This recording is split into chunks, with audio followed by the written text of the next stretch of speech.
Hello everyone. आप सबको स्वागत है मेरे यूट्यूब चैनल लर्न आईटीआई में। आज का जो हमारा टॉपिक है डीआरडीओ सब term 10 mechanical trade theory mock test number 9। और आज का जो हमारा वीडियो है बहुत ही इंपॉर्टेंट वीडियो है, जो हर एक मैकेनिकल ट्रेड में जो इंपॉर्टेंट क्वेश्चन, जो कॉमन क्वेश्चन पूछे जाते हैं उसके बारे में हम पूरी जान के डिस्कस करेंगे इस क्लास में। और वीडियो को अंत तक जरूर देखें। और इसी तरह के रेगुलर क्लास हम आपको डीआरडीओ के एग्जाम होने तक करवाएंगे। स्टार्ट करते हैं आज का जो हमारा वीडियो है। पहला क्वेश्चन है, tool makers button are use for. Tool makers button का उपयोग कहाँ पर किया जाता है, यही क्वेश्चन में पूछा है। इसके लिए पहला ऑप्शन है aligning the workpiece for the boring to a given datum. दूसरा ऑप्शन है setting the tool at correct centre height. तीसरा ऑप्शन है adjust the slackness in the guideways of cross slide. और चौथा ऑप्शन है holding the workpiece फ्रेमली।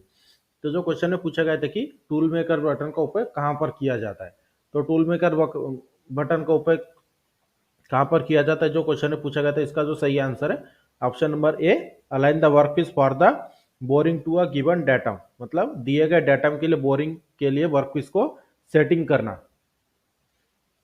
Next question, which among the following statement is not correct. मतलब निम्नलिखित में से कौन सा कथन सही नहीं है, यही क्वेश्चन में पूछा गया है। इसके लिए पहला ऑप्शन है a face plate is similar to the magnetic chuck. मतलब फेस प्लेट और मैग्नेटिक चक एक जैसे ही होते हैं। या फिर दूसरा ऑप्शन है for accurate setting of the job on the face plate dial test indicator is use. मतलब फेस प्लेट के ऊपर अगर हमें एक्यूरेट जॉब को सेटिंग करना है तो डायल टेस्ट इंडिकेटर का उपयोग किया जाता है। या फिर तीसरा ऑप्शन है to check the balance of the face plate work spindle drive should be disconnected. और चौथा ऑप्शन है V block is essential for the holding round job on face plate. तो जो क्वेश्चन में पूछा गया था कि निम्नलिखित में से कौन सा कथन सही नहीं है, तो इसका जो सही आंसर है option number A, face plate is similar to magnetic chuck. मतलब फेस प्लेट और मैग्नेटिक चक एक ही समान होते हैं। यह जो कथन है यह सत्य नहीं है। Next question, which one of the following methods of catching the thread consumes more time when cutting old pitch thread. जो क्वेश्चन में पूछा गया था कि थ्रेड को कैच करने की निम्नलिखित विधियों में से कौन सी विधि विषम पिच थ्रेड को काटते समय अधिक समय लेती है। तो इसके लिए पहला ऑप्शन है यूजिंग थ्रेड चेसिंग डायल। दूसरा ऑप्शन है रिवर्सिंग द मशीन। तीसरा ऑप्शन है marking the work holding device and lead screw. और चौथा ऑप्शन है प्रीडेटरमाइंड ट्रेवल ऑफ द कैरेज। तो जो क्वेश्चन में पूछा गया था कि थ्रेड को कैच करने की निम्नलिखित विधियों में से कौन सी विषम पिच थ्रेड को काटते समय अधिक समय लेती है, तो इसका जो सही आंसर है option number c, marking the work holding device and lead screw. मतलब वर्क होल्डिंग डिवाइस और लीड स्क्रू को मार्किंग करने में। नेक्स्ट क्वेश्चन,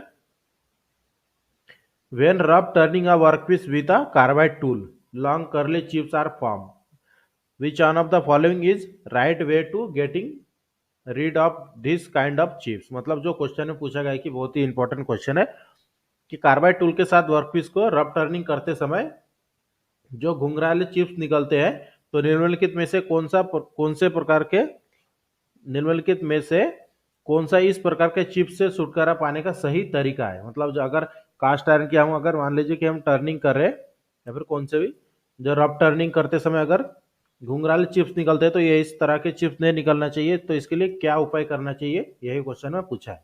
इसके लिए पहला ऑप्शन है stop the power feed at interval so that the chip breaker. दूसरा ऑप्शन है चेंज द रेक एंगल। तीसरा ऑप्शन है provide chip breaker on the tool. और चौथा ऑप्शन है use metal hook and pull away the chips. तो जो question में पूछा गया था कि कार्बाइड टूल के साथ वर्कपीस की रब टर्निंग करते समय जो घुंघराले चिप्स निकलते हैं, निम्नलिखित में से कौन सा इस प्रकार के चिप्स से छुटकारा पाने का सही तरीका है। तो इसका जो सही आंसर है option number c, provide chip breaker on the tool. मतलब टूल के ऊपर जब हम चिप ब्रेकर लगाते हैं तो लंबे आकार की घुंघराले चिप्स या फिर लंबे आकार के चिप्स नहीं निकलते हैं। Next question, the fingers of fix steady rest are set to support a lengthy workpiece held in four jaw chuck. The fingers are adjusted and set when the workpiece is. जो question में पूछा गया है कि Forza चक में जब हम कोई भी लंबे आकार के जॉब को टर्न या फिर कोई भी ऑपरेशन करते समय फिक्स स्टेडी रेस्ट की सहायता से सपोर्ट देते हैं, तो वर्कपीस पर होने वाले फिंगर समायोजित किस तरह से वर्कपीस की जॉब की सेटिंग करते समय उसके जो पैड होते हैं स्टडी रेस्ट के जो फिंगर होते हैं उसकी सेटिंग किस तरह से किया जाता है, यही क्वेश्चन में पूछा गया है। तो इसके लिए पहला ऑप्शन है true at the chuck at end the work is stationary. दूसरा ऑप्शन है true at the tailstock end when the work is running at slow RPM. तीसरा ऑप्शन है turn true at both end and work is stationary. और चौथा option है true at both end when the work is running at slow RPM. तो जो question में पूछा गया था कि फिक्स स्टडी रेस्ट जब से कोई भी लंबे आकार की जॉब होते है उसे सपोर्ट देने के लिए फिक्स स्टडी रेस्ट का उपयोग किया जाता है। तो फिक्स स्टडी रेस्ट का जब हम उपयोग करते हैं उसका जो फिंगर है उसकी एडजस्टमेंट किस तरह से किया जाता है, यही क्वेश्चन में पूछा गया था। तो इसका जो सही आंसर है option number c, true at both end work true at both end and work is stationary, मतलब दोनों सिरों पर सही है और कार्य स्थिर ही है, चेक करना होता है। Next question, fine facing is done by feeding the tool, मतलब अगर हमें फिनिशिंग के साथ फेसिंग करना है तो कटिंग टूल को किस तरह से मूव किया जाता है, यही क्वेश्चन में पूछा गया है। तो इसके लिए पहला ऑप्शन है from centre to the periphery of the job, मतलब सेंटर से रिटर्न लेकर। दूसरा ऑप्शन है from periphery to the centre of the job, मतलब जॉब के एंड से सेंटर तक लेके, या फिर तीसरा ऑप्शन है ए और बी, और चौथा ऑप्शन है इनमें से कोई नहीं। तो जो क्वेश्चन में पूछा गया था कि अगर हमें फेसिंग करते समय हमें अगर फिनिशिंग के साथ फेसिंग करना है तो कटिंग टूल की फीड किस तरह से दिया जाता है। तो इसका जो सही आंसर है option number a, from centre to the periphery of the job, मतलब जॉब सेंटर से जॉब की परिधि तक, मतलब फेसिंग करते समय पहले सबसे पहले हमें सेंटर में कटिंग टूल को टच करना है, उसके बाद उसे रिटर्न लाना है पूरे डायमीटर में। और इसी तरह के रेगुलर क्लास के लिए मेरे चैनल को सब्सक्राइब करके बेल आइकन को दबाएं ताकि मेरे वीडियो की नोटिफिकेशन आपको टाइम पर मिलते रहे। Next question, which one of the following diameters of the workpiece should be turn before cutting external thread, कौन से, जो क्वेश्चन में पूछा गया कि वर्कपीस के निम्नलिखित में से कौन सा डायमीटर को एक्सटर्नल थ्रेडिंग करने से पहले टर्न किया जाता है। मान लीजिए कि अगर हमें एक्सटर्नल थ्रेडिंग करना है कोई जॉब के ऊपर, तो एक्सटर्नल थ्रेडिंग करते समय सबसे पहले कौन से डायमीटर का टर्निंग किया जाता है, यही क्वेश्चन में पूछा है। तो इसके लिए पहला ऑप्शन है मेजर डायमीटर, दूसरा ऑप्शन है कोर डायमीटर, तीसरा ऑप्शन है पिच डायमीटर, चौथा ऑप्शन है हेड डायमीटर। तो जो क्वेश्चन में पूछा गया था कि एक्सटर्नल थ्रेडिंग करते समय सबसे पहले कौन से डायमीटर को टर्न किया जाता है, तो इसका जो सही आंसर है option number A, major diameter. Next question, the difference in measurement between the machine and unmachine diameter is equal to, मतलब जो क्वेश्चन में पूछा गया बहुत ही इंपॉर्टेंट क्वेश्चन है कि मशीन और अनमशीन डायमीटर के बीच के जो अंतर होता है उसे क्या कहा जाता है, उसे या फिर किस तरह से निकाला जाता है, यही क्वेश्चन में पूछा गया है। तो इसके लिए पहला ऑप्शन है डेप्थ ऑफ कट, दूसरा ऑप्शन है 1/2 डेप्थ ऑफ कट, तीसरा ऑप्शन है 1/2 इंटू डेप्थ ऑफ कट, और चौथा ऑप्शन है नॉन ऑफ द अबव। तो जो क्वेश्चन में पूछा गया था कि कोई भी जॉब के ऊपर मशीनिंग करने से पहले और मशीनिंग करने के बाद जो डायमीटर होता है उसे किस तरह से दर्शाया जाता है, यही क्वेश्चन में पूछा गया है। तो इसका जो सही आंसर है option number c, 2 into depth of cut, मतलब जब हम मशीनिंग करते हैं या फिर मशीनिंग होने के बाद और मशीनिंग करने के पहले उसको अगर हमें जैसे दर्शाना है तो हमारा क्या होता है डेप्थ ऑफ कट। और 2 क्यों लगाए, क्योंकि जब हम डेप्थ ऑफ कट एक साइड से देते हैं लेकिन कटिंग गोल गोल होता है, इसलिए 2 दोनों तरफ से कटिंग होता है, इसलिए सामने में 2 लगाया गया है। Next question, an angular workpiece is to be faced is should be mounted, मतलब जो क्वेश्चन ने पूछा गया है कि एक एंगुलर जॉब की अगर हमें फेसिंग करना है तो जॉब को कहाँ पर फीड किया जाता है, कहाँ पर होल्ड करके फेसिंग करना होता है एंगुलर जॉब को। तो इसके लिए पहला ऑप्शन है इन अ थ्रीजा चक, मतलब थ्रीजा चक में, दूसरा कॉलेट चक में, तीसरा बिटवीन सेंटर में, और चौथा ऑप्शन है फेस प्लेट पर। तो जो क्वेश्चन में पूछा गया था कि अगर कोई भी एंगुलर जॉब है इसकी अगर हमें फेसिंग करना है तो जॉब को कहाँ पर फिट किया जाता है, तो इसका जो सही आंसर है option number d, on a face plate, मतलब फेस प्लेट के ऊपर लगाकर। Next question, which one of the following shoulder is used on component to be threaded, जो क्वेश्चन में पूछा गया है कि निम्नलिखित में से किस शोल्डर का उपयोग थ्रेडेड होने वाले घटकों पर किया जाता है। इसके लिए पहला ऑप्शन है स्क्वायर शोल्डर, दूसरा ऑप्शन है रेडियस शोल्डर, तीसरा ऑप्शन है अंडरकट शोल्डर, चौथा ऑप्शन है विबल शोल्डर। तो जो क्वेश्चन में पूछा गया था कि निम्नलिखित में से किस शोल्डर का उपयोग थ्रेडेड होने वाले घटकों पर किया जाता है, तो इसका जो सही आंसर है option number C, undercut shoulder. Next question, और setting up tool for threading, it is align with the work by using. जो क्वेश्चन में पूछा गया है कि थ्रेडिंग करते समय टूल की सेटिंग हम करते हैं तो इसके इसे प्रयोग करके, किसका प्रयोग करके कटिंग टूल की सेटिंग किया जाता है थ्रेडिंग करते समय, यही क्वेश्चन में पूछा गया है कि for the setting of tool for threading, मतलब थ्रेडिंग करते समय कटिंग टूल के अगर सेटिंग करना है या फिर अलाइनमेंट करना है तो किसके सहायता से किया जाता है, यही क्वेश्चन में पूछा है। तो इसके लिए पहला ऑप्शन है ट्राई स्क्वायर, दूसरा ऑप्शन है सेंटर गेज, तीसरा ऑप्शन है थ्रेड प्लग गेज और चौथा ऑप्शन है template.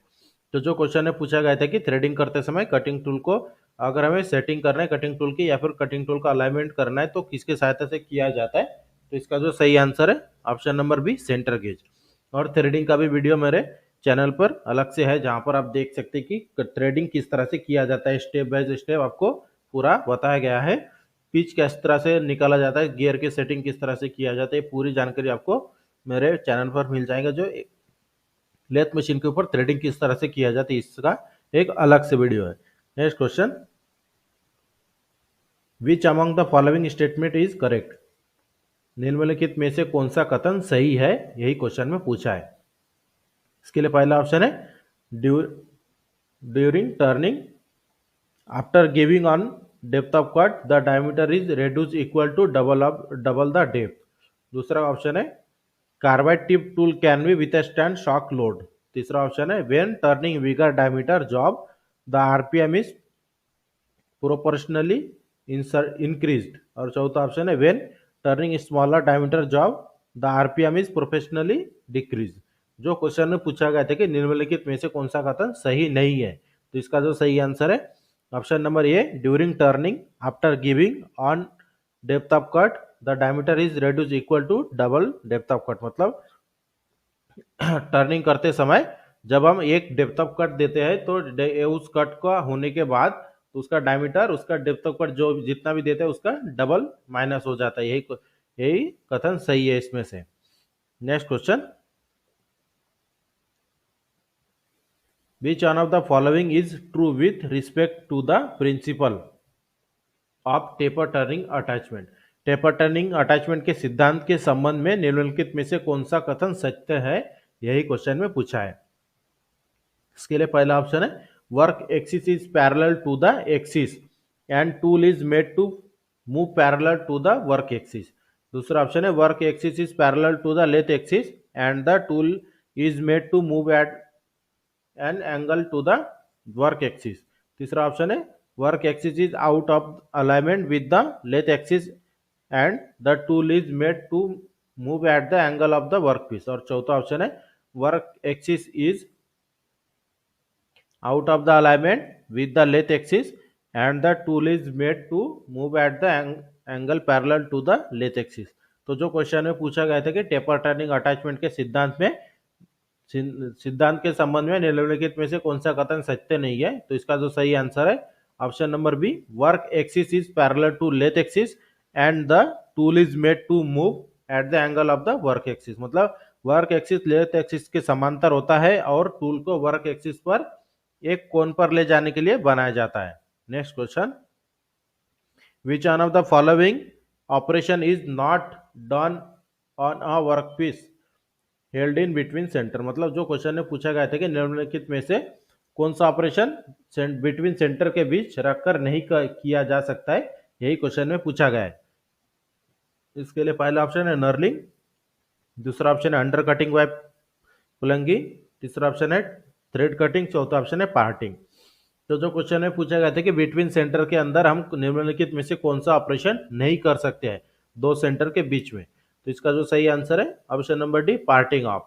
Next question, unusual sound is hear during rough boring a large diameter hole, one of the following statement is the case for defect. जो question में पूछा गया है कि बड़े व्यास के होल में रफ बोरिंग के दौरान असामान्य ध्वनि सुनाई देती है, निम्नलिखित में से कौन सा कथन इस दोष का कारण होता है। मतलब जो क्वेश्चन में पूछा गया है कि कोई होल के ऊपर बड़े आकार के होल में जब हम बोरिंग करते हैं रफ बोरिंग तो उसमें से कुछ आवाज आती है, तो इस आवाज का क्या कारण है, यही क्वेश्चन में पूछा है। तो इसके लिए पहला ऑप्शन है boring tool spring it's travel, मतलब बोरिंग टूल उछलते हुए चल रहा है, मतलब जैसे हम बोरिंग करते हैं तो बोरिंग करते समय जो बोरिंग टूल ऑटो फीड में या फिर मैनुअली फीड में देते हैं तो वो उछलते हुए मतलब स्प्रिंग के जैसा वो उछलते हुए ट्रैवल कर रहा है। या फिर दूसरा ऑप्शन है coolant is not applied with force, मतलब कूलेंट जितने मात्रा में चाहिए उतने मात्रा में नहीं मिल रहा है। या फिर तीसरा ऑप्शन है टूल सेट बिलो सेंटर, मतलब टूल की सेंटर हाइट सेंटर से नीचे है। या फिर चौथा ऑप्शन है no secondary clearance ground on the front cutting edge, मतलब कटिंग टूल में फ्रंट क्लियरेंस एंगल दिया गया नहीं है। तो जो क्वेश्चन में पूछा गया था कि कोई बड़े आकार के होल की अगर हमें बोरिंग करना है तो बोरिंग करते समय कुछ आवाज हमें सुनाई देती है रफ बोरिंग करते समय, तो इस आवाज का क्या कारण है? तो इसका जो सही आंसर है ऑप्शन नंबर है boring tool bring it's travel, मतलब बोरिंग टूल इसकी यात्रा को बढ़ाता है। मतलब जो बोरिंग टूल हमारा है स्प्रिंग इट्स ट्रैवल, मतलब बोरिंग टूल ट्रैवलिंग करते समय स्प्रिंग की तरह उछलते हुए ट्रैवलिंग कर रहा है। Next question, chip breaker are meant to break continuous long chips. Which one of the following types of chip breaker is found on a throwaway insert type holder? जो question में पूछा गया था कि चिप ब्रेकर का उपयोग किस लिए किया जाता है लॉन्ग चिप्स को तोड़ने के लिए। तो जो क्वेश्चन में पूछा गया था कि throw away insert type holder में कौन से चिप ब्रेकर का उपयोग किया जाता है। तो इसका जो इसके लिए पहला ऑप्शन है piece of sheet metal clamp to the holder in the path of the coil. दूसरा ऑप्शन है a step is ground on the throw away inserted along the cutting edge. तीसरा ऑप्शन है a small groove ground at the cutting edge. और चौथा option है a carbide bit is screw at held on the top surface of the bit. तो जो question में पूछा गया था कि चिप ब्रेकर लगातार लंबे चिप्स को तोड़ने के लिए उपयोग करते हैं, तो निम्नलिखित में से किस प्रकार का chip breaker throw away insert with holder पर लगाया जा सकता है, मतलब लगाया जाता है। तो इसका जो सही आंसर है option number A a carbide bit it screw at the hold on the top face of the bit, मतलब एक कार्बाइड बीट को खराब खराब कर दिया जाता है और बीट के शीर्ष चेहरे पर रखा जाता है। Next question, a carbide tipped tool with blue marking is used on a lathe. Which one of the following material can be machined with this tool? जो क्वेश्चन में पूछा गया है कि एक लेथ मशीन पर ब्लू मार्किंग के साथ कार्बाइड टिप का उपयोग किया जाता है, तो निम्नलिखित में से किस मटेरियल को इस कटिंग टूल से मशीनीकृत किया जा सकता है? तो इसके लिए पहला ऑप्शन है ब्रॉस, दूसरा स्टील, तीसरा प्लास्टिक, चौथा ऑप्शन है ग्रे कास्ट आयरन। तो जो क्वेश्चन में पूछा गया था कि एक लेथ मशीन पर ब्लू मार्किंग के साथ कार्बाइड टिप टूल का उपयोग किया जाता है, तो निम्नलिखित में से किस मटेरियल को इस कटिंग टूल से मशीनीकृत किया जा सकता है? तो इसका जो सही आंसर है option number B steel. Next question, which one of the following is a recommendable measure to prevent the tool cutting edge chipped off. जो क्वेश्चन में पूछा गया है कि निम्नलिखित में से कौन सा टूल कटिंग एज चिपिंग को रोकने के लिए उपचारात्मक उपाय है? तो इसके लिए पहला ऑप्शन है इंक्रीज फीड रेट, दूसरा रेड्यूस कटिंग स्पीड, तीसरा डिक्रीज नोज रेडियस और चौथा ऑप्शन है use negative top break angle. तो जो क्वेश्चन में पूछा गया था कि निम्नलिखित में से कौन सा टूल कटिंग एज चिपिंग को रोकने के लिए उपचारात्मक उपाय है, तो इसका जो सही आंसर है option number D use negative top break angle, मतलब नेगेटिव टॉप ब्रेक एंगल का उपयोग करके। Next question, which one of the following diameters of the workpiece should be turned before cutting external thread? अगर जो question में पूछा गया कि अगर हमें एक्सटर्नल थ्रेडिंग करना है तो एक्सटर्नल थ्रेडिंग करने से पहले सबसे पहले कौन से डायमीटर का टर्न किया जाता है, यही क्वेश्चन में पूछा है। उसके लिए पहला ऑप्शन है मेजर डायमीटर, दूसरा ऑप्शन है कोर डायमीटर, तीसरा ऑप्शन है पिच डायमीटर, चौथा ऑप्शन है हेड डायमीटर। तो जो क्वेश्चन में पूछा गया था कि अगर हमें मान लीजिए कोई जॉब कीपर एक्सटर्नल थ्रेडिंग करना है तो एक्सटर्नल थ्रेडिंग करने से पहले कौन से डायमीटर को टर्न किया जाता है, तो इसका जो सही आंसर है option number A major diameter.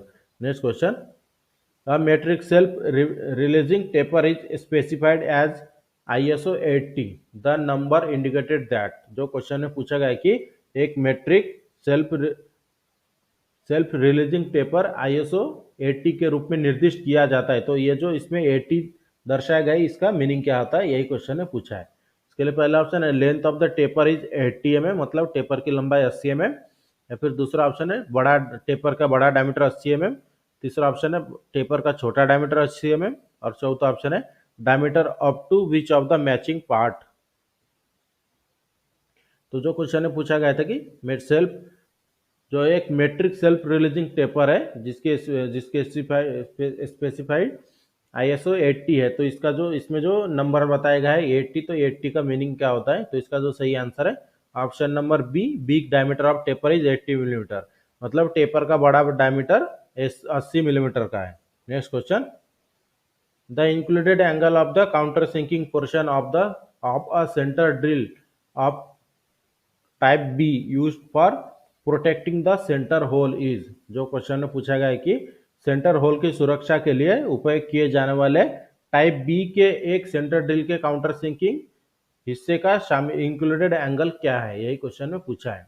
इसके लिए पहला ऑप्शन है 75 डिग्री, दूसरा 90 डिग्री, तीसरा 100 डिग्री, चौथा 120 डिग्री। तो जो क्वेश्चन में पूछा गया था कि सेंटर होल की सुरक्षा के लिए उपयोग किए जाने वाले टाइप बी के एक सेंटर ड्रिल के काउंटर सिंकिंग का इंक्लूडेड एंगल कितना होता है? तो इसका जो सही आंसर है option number D, 120 degree. Next question, which one of the following statement is suitable to get a better finish by turning. निम्नलिखित में से कौन सा एक कथन टर्निंग बेहतर फिनिश प्राप्त करने के लिए उपयुक्त है? मतलब अगर हमें अच्छी फिनिशिंग चाहिए टर्निंग करते समय, तो उस समय निम्नलिखित में से कौन सा एक ऑप्शन उपयुक्त है, यही क्वेश्चन में पूछा है। इसके लिए पहला ऑप्शन है increase the speed and feed, मतलब फीड और स्पीड बढ़ाकर। दूसरा ऑप्शन है reduce the speed and feed, मतलब स्पीड और फीड कम करके। तीसरा ऑप्शन है increase the speed and reduce the feed, मतलब स्पीड बढ़ाकर और फीड कम करके।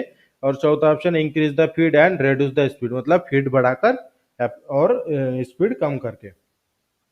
तो जो क्वेश्चन में पूछा गया था कि कोई भी जॉब के ऊपर अगर हमें फिनिशिंग लाना है तो उस समय क्या किया जाता है, तो इसका जो सही आंसर है option number C, increase the speed and reduce the feed, मतलब मशीन की स्पीड बढ़ाकर और फीड रेट कम कर देना है, जिससे हमारे मशीन जॉब के ऊपर फिनिशिंग आता है।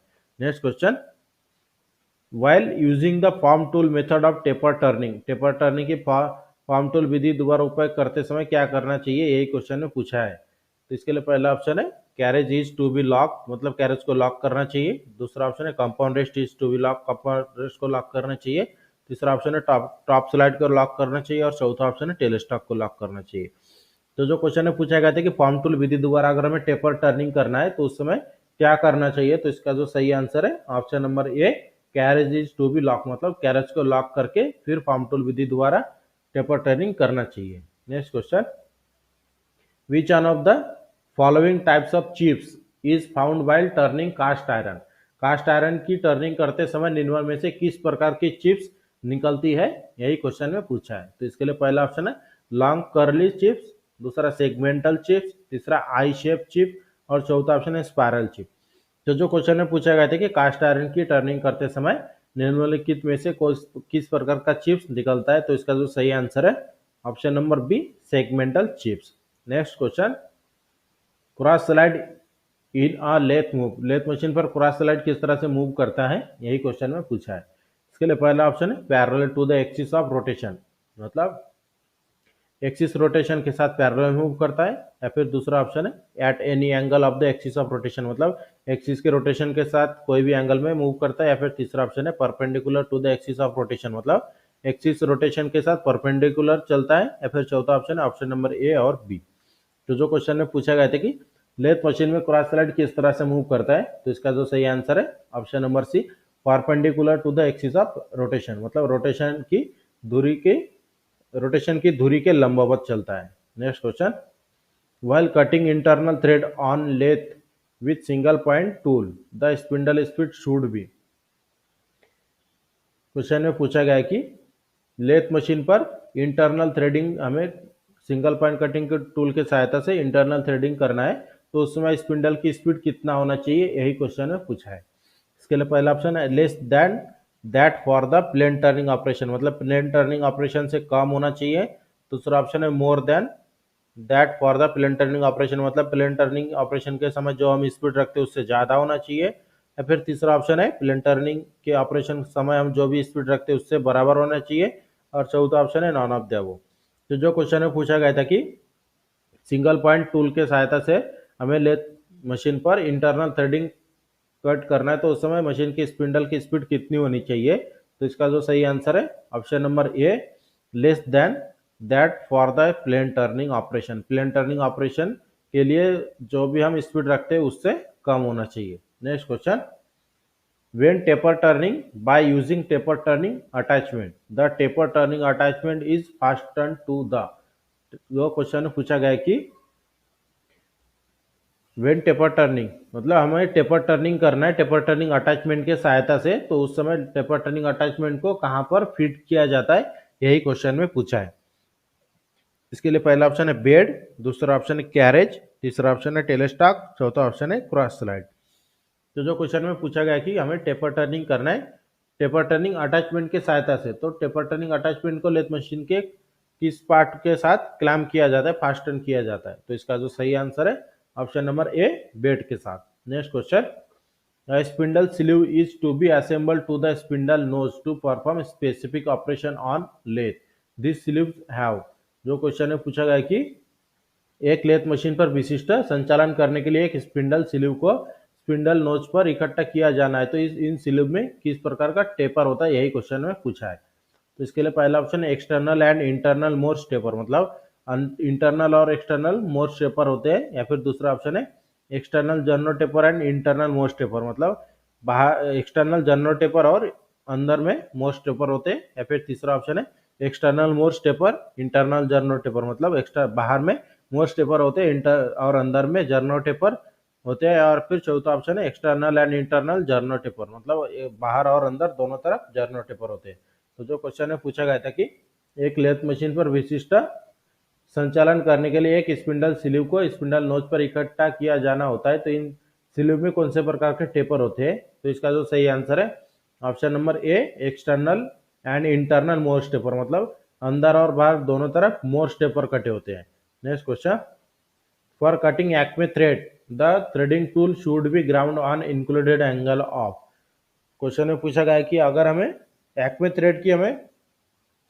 थ्रेड तैयार करना है, तो उस समय एक्मे थ्रेड की थ्रेडिंग करते समय कटिंग टूल का एंगल कितना होना चाहिए, इंक्लूडेड एंगल कितना होना चाहिए, यही क्वेश्चन में पूछा गया है।